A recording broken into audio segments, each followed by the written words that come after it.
Boa noite a todos, boa noite a todas. São 19h31. Vamos ouvir o clamor da terra e o clamor dos pobres? Bom, pessoal, hoje eu cheguei num horário bom aqui em casa, mas é até difícil falar isso. Há 6 minutos atrás, ou 7 no máximo, um fiel me mandou uma mensagem profundamente chocado. Noite, Ana. Boa noite, paz e bem. Consternado. Porque um site na internet, um site canadense escrito em língua inglesa, e um perfil de influenciadores digitais que se dizem católicos, resolveram postar uma notícia absolutamente odiosa. Oi, Marli, boa noite, paz e bem. Absolutamente odiosa, absolutamente absurda. Então eles postaram que o site dito católico aqui do Rio de Janeiro, o grupo lá de influenciadores digitais, citando esse grupo, esse site, fez uma postagem dizendo que o Papa Francisco tem apenas 72 horas de vida. Bom, eu quero falar uma coisa aqui para vocês. Todo mundo sabe que eu sou médico. Eu tenho mais de 30 anos de formado. Trabalhei em emergências do Rio de Janeiro durante muito tempo. Trabalhei em emergência em Paraty durante muito tempo. É absolutamente impossível alguém dizer que um paciente internado no hospital, no CTI, aonde for, tem 72 horas de vida. A única forma de alguém falar isso é se essa pessoa pagou um assassino para matar o Papa. É a única forma. Então essa mensagem é mentirosa, é odiosa, é perversa, é vil. Essa mensagem mostra claramente o desejo desses grupos que o Papa morra. E eu quero pedir a vocês, eu quero pedir pouco, eu quero implorar a vocês. Se vocês receberem essas mensagens, vejam qual é o perfil, bloqueiem o perfil. Essas pessoas ganham dinheiro porque a gente vai lá, fica indignado, fala mal deles, aí as pessoas vão entrando no site e eles vão ganhar dinheiro com essa perversidade. Agora, eu quero fazer agora uma fala que eu sei que eles não vão me ouvir, mas eu quero fazer uma fala para você que algum dia vai ouvir essa live. Mesmo que essas pessoas tivessem, de alguma forma, algum dom divino, saber o dia exato que uma pessoa vai morrer,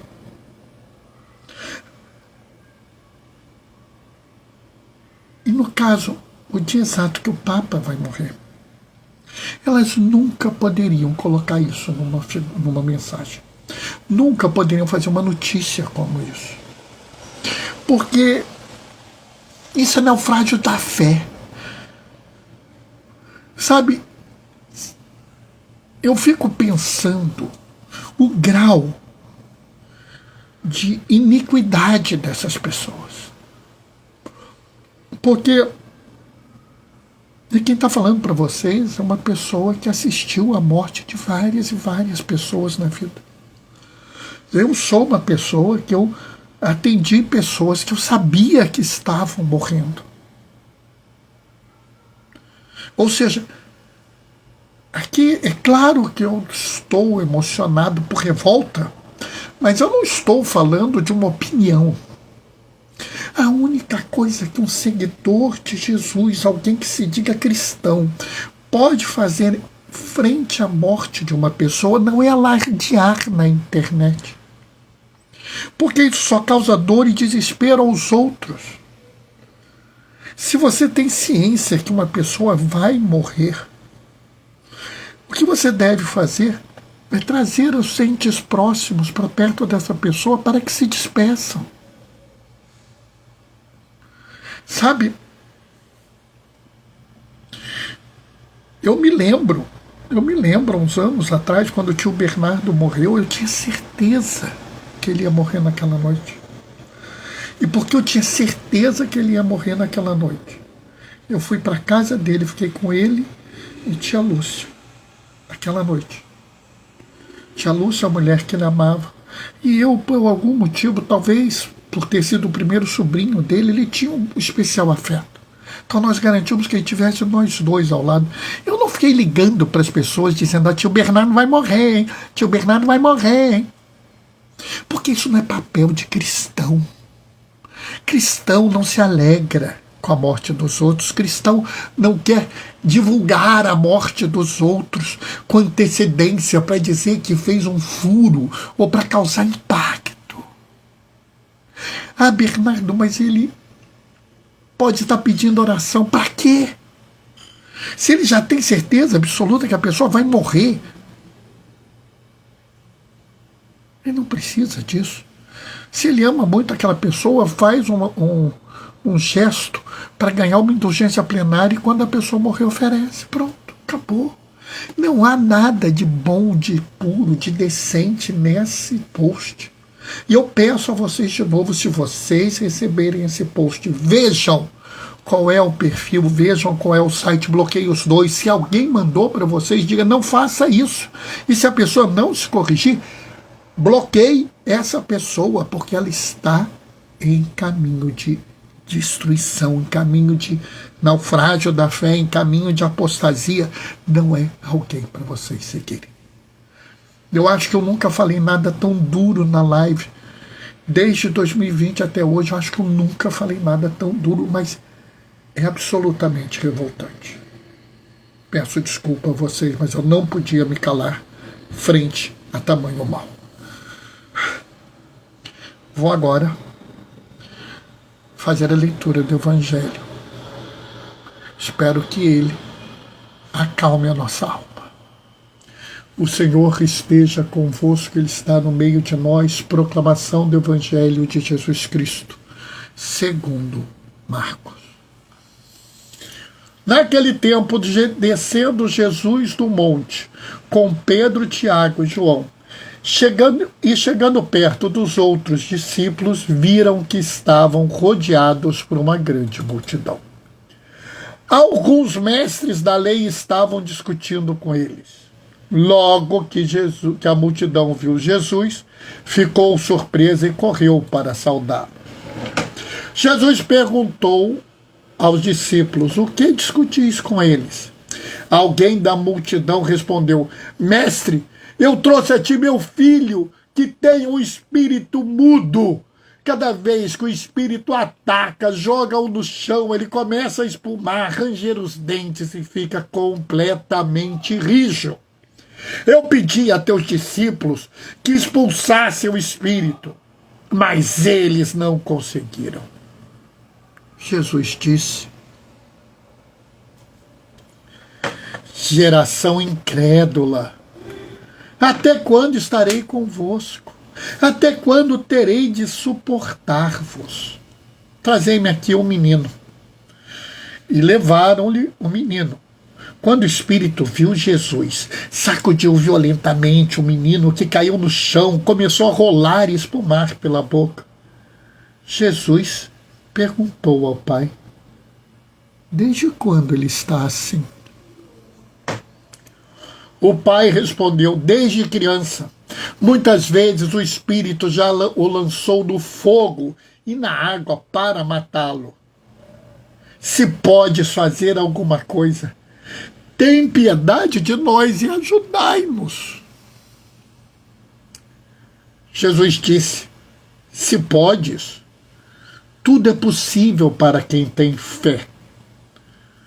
O pai disse em alta voz: eu tenho fé, mas ajuda a minha falta de fé. Jesus viu a multidão que acorria para junto dele. Então ordenou ao espírito impuro: espírito surdo e mudo, eu te ordeno, saia do menino e nunca mais entre nele. O espírito sacudiu o menino com violência, deu um grito e saiu. O menino ficou como morto. Por isso todos diziam: ele morreu. Mas Jesus pegou a mão do menino, levantou e ficou de pé. Depois que Jesus entrou na casa, os discípulos lhe perguntaram a sós: por que nós não conseguimos expulsar o espírito? Jesus respondeu: essa espécie de demônio não pode ser expulsa de modo nenhum, a não ser pela oração. Palavra da salvação. Enquanto eu estava lendo, meu cunhado Gilmar, meu querido amigo Torre entraram. Boa noite, paz e bem. Bem, todo mundo, quando faz essa leitura, faz uma reflexão ou sobre a necessidade de ter fé, sobre a necessidade de Jesus aumentar a nossa fé, ou faz sobre a necessidade de oração para expulsar o demônio, para obter graças. E eu quero dizer a vocês que essas reflexões são absolutamente válidas. Sinceramente, elas são absolutamente válidas. E assim, se você ouvir essa reflexão, por favor, aproveita. Aproveita, porque é boa. Mas a minha reflexão é diferente. E sabe, é muito bonito porque a gente olha e a gente não presta atenção nas coisas. Hoje, eu comecei a ler e me veio uma pergunta. Naquele tempo, descendo Jesus do monte com Pedro, Tiago e João. E eu me perguntei: qual monte? Bernardo, ele desceu com Pedro, Tiago e João. Até aí, nada demais, né? Dom Orani vai virar papa em breve. Torre, sinceramente, eu espero que ele não vire papa em breve, tá? Eu espero que Papa Francisco viva mais 10 anos, mais 15 anos seguindo com a igreja. Esse é o meu desejo. Se daqui a 10, 15 anos o Papa vier a falecer, porque eu desejaria até que ele vivesse mais, aí o Espírito Santo nos dará um bom Papa. Esse é o meu desejo, assim, sinceramente. Né? O fato de ter descido com Pedro, Tiago e João, ele não quer dizer nada, porque todas as grandes experiências divinas, todas as grandes experiências místicas de Jesus, Pedro, Tiago e João estavam presentes. Mas tem uma chave aqui, que ele desceu o monte. Que monte é esse? Aí o que a gente faz? Vai ler o que está antes. Que monte é esse? É o Monte Tabor. Eles tinham acabado de vir da glória da transfiguração. Olha que coisa linda. Eles haviam acabado de vir da transfiguração. Que Pedro se sente tão bem que quer até preparar 3 tendas. Uma para Elias, uma para Moisés, uma para Jesus. Para ele, bastava ficar ali. Mesmo que ele ficasse ao relento, estava perfeito. É isso que eu quero na vida. Mas Jesus fica sozinho e diz: vamos embora, vamos descer. E quando eles descem o monte, eles se encontram diante dessa cena absurda, de mestres da lei discutindo com os discípulos, com pessoas sofrendo, com um pai desesperado. Eu fico pensando a cabeça de Pedro, Tiago e João. Porque Pedro, Tiago e João acabaram de ver talvez a maior manifestação da glória de Jesus que um dos apóstolos e das apóstolas, porque Maria Madalena é apóstola, pôde ver. Eles acabaram de ver a materialização da glória do Senhor. E imediatamente eles descem e veem a miséria humana, a desgraça humana. Eles veem uma pessoa sofrendo profundamente.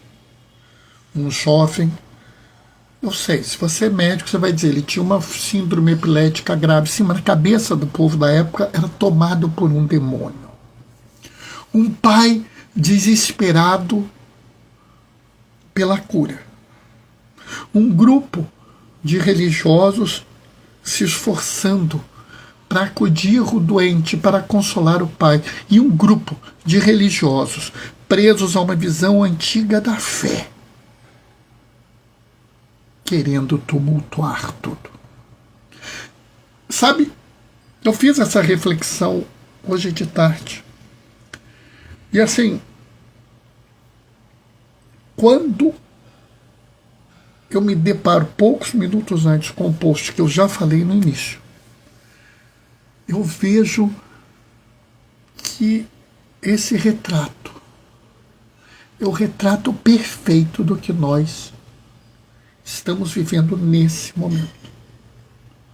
Há muitas pessoas doentes, muitas pessoas sofrendo, muitas pessoas com vários riscos sociais, mas acredito que toda a igreja cristã, e parte daqueles que nem cristãos estão angustiados pela doença de uma pessoa. Oi, Helena, boa noite, paz e bem. Estão angustiados, nervosos, por parte de uma pessoa, da doença de uma pessoa, que é o Papa Francisco. Eu vejo hoje, nesse momento, eu não tinha pensado nisso até agora há pouco. Papa Francisco é o jovem doente. Nós somos o pai desesperado pela doença desse filho. Desculpa. Desse filho. Há uma parte da igreja cristã, uma parte da igreja universal, até ateus pedem hoje a cura do Papa. Mas alguns como aqueles que fizeram um post irresponsável, que eu falei no início dessa live, são como os fariseus que querem provocar discussão, briga, terror. E aí a gente chega e se vê diante disso. E eu pergunto, o que nós podemos aprender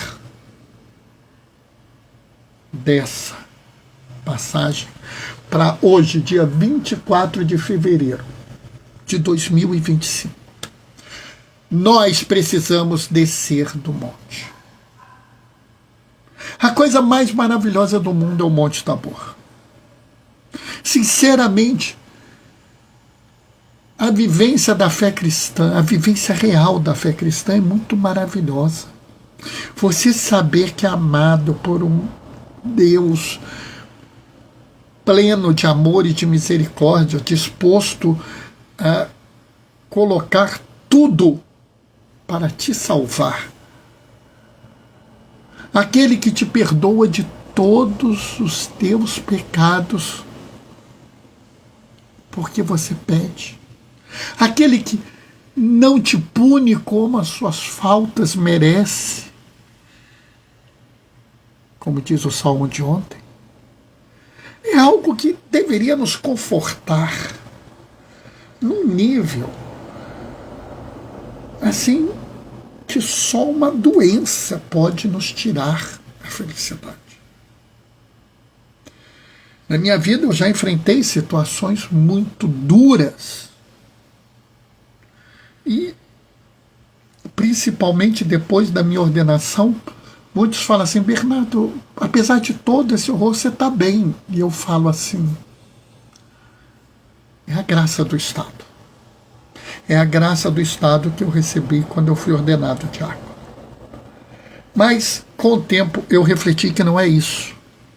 É que eu comecei cada vez mais a entender o que significa ser amado por Deus. E quando você entende isso, você se sente no Monte Tabor. Mas a gente precisa descer do monte. A gente precisa sair da segurança do monte. A gente precisa sair da alegria do monte. A gente precisa sair da esperança do monte. Para descer onde há miséria, onde há o desespero, onde há angústia, onde há tristeza. Ali, onde as pessoas precisam de nós. Bernardo, o que eu posso fazer? Talvez nada, como os discípulos estavam ali, travando orações por uma luta em glória contra aquele que eles não podiam vencer. Aqueles discípulos estavam travando um bom combate. Eles sabiam que não iam vencer, mas não abriram mão de insistir. É mais ou menos como muitas pessoas que eu conheço que vão continuando a fazer as suas ações, mesmo sabendo que elas não vencerão o problema. Quando nós distribuímos comida para os miseráveis, e atualmente tem alguns que não querem que a gente faça isso, até nos ameaçam com multas, a gente sabe que não vai resolver o problema da miséria. Quando eu visito a pastoral carcerária, visito os presos, eu tenho certeza que eu não vou reverter o sistema prisional injusto. Tem que orar, tem que pedir, porque Deus escuta a nossa oração. É verdade, isso mesmo. Mas não pode só orar, tem que agir. E eu sei que você age, Torre. Eu sei. Estou falando isso porque eu sei com quem eu estou falando. Orar é importante, sim, mas agir faz parte. Orar é Monte Tabor e é necessário. Descer um monte, agir no mundo. E não é agir de uma forma qualquer. Não é agir porque é bonitinho. Não é agir porque dá like. Porque, como é que é? Tem um negócio lá que eles falam, viraliza. Não. É agir porque foi o que o Senhor nos pediu. Foi Ele que nos ensinou isso. Venha, vamos descer lá para baixo.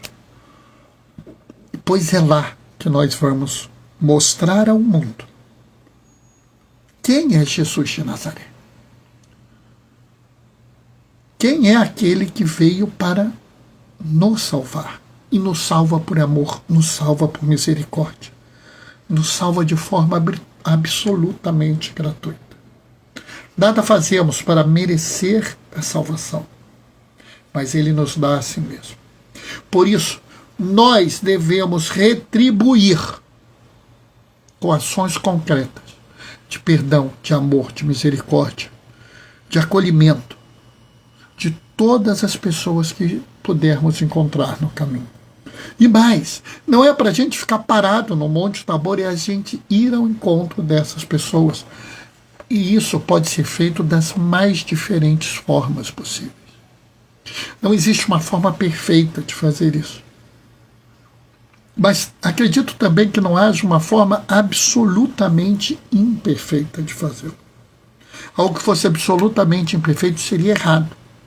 Então, mesmo que nós sejamos um pouco errados, nós não sejamos plenos na espiritualidade, nossas ações não sejam fantásticas e maravilhosas, nós precisamos descer do Monte Tabor para mostrar ao mundo quem é Jesus. Mostrar ao mundo uma nova forma de pensar a realidade, onde as pessoas valem, elas não são descartáveis, onde a vida está em primeiro lugar, ela não é uma coisa secundária, onde nós precisamos garantir um meio ambiente saudável para que todos possam ter vida em plenitude, onde nós possamos usar os recursos de forma a dar a maior quantidade de bem possível a todas as pessoas. Depois que nós conseguirmos dar aquilo que é devido a todas as pessoas, que algumas tenham a mais, não tem problema nenhum. O que não pode é que para alguns tenham muito mais do que precisam, outros vivam em absoluta miséria. Isso está errado. A igreja precisa sair às ruas, mas pode ficar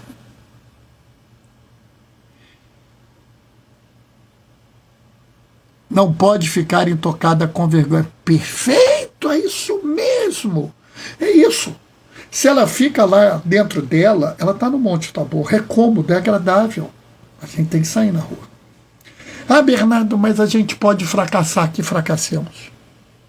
Os discípulos fracassaram. Ah, mas a gente pode não conseguir o que quer. Tá bom. Mas, Bernardo, e se a gente fizer um papel feio, vai pegar mal? Que pegue. No Evangelho Gaudium, Papa Francisco fala que ele prefere uma igreja suja, com a lama do mundo, mas tentando ir ao mundo, do que uma igreja perfeita dentro de um castelo. Mesmo que nós não tenhamos resultados maravilhosos, mesmo que nós fracassemos, mesmo que nós não consigamos grandes mudanças, o nosso compromisso não é com a vitória, não é com a prosperidade, não é com o sucesso. O nosso compromisso é com a fidelidade a Jesus, é com amor, misericórdia e acolhimento. Amém? Deixa eu ver a hora de hoje. 19h59. Hoje, vocês me desculpem, eu comecei um minuto atrasado, eu fiz uma fala irritada hoje, e com razão. Não me arrependo do que falei. Eu acho que eu posso ter chateado algumas pessoas que ouviram o que vão ouvir, mas eu não me arrependo do que eu falei.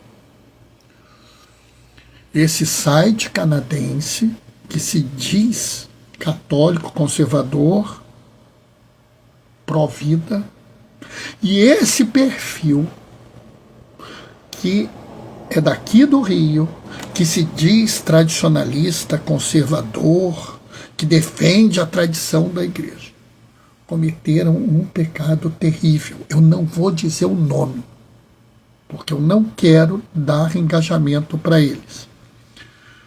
O lance é tirar o capeta dos encapetados.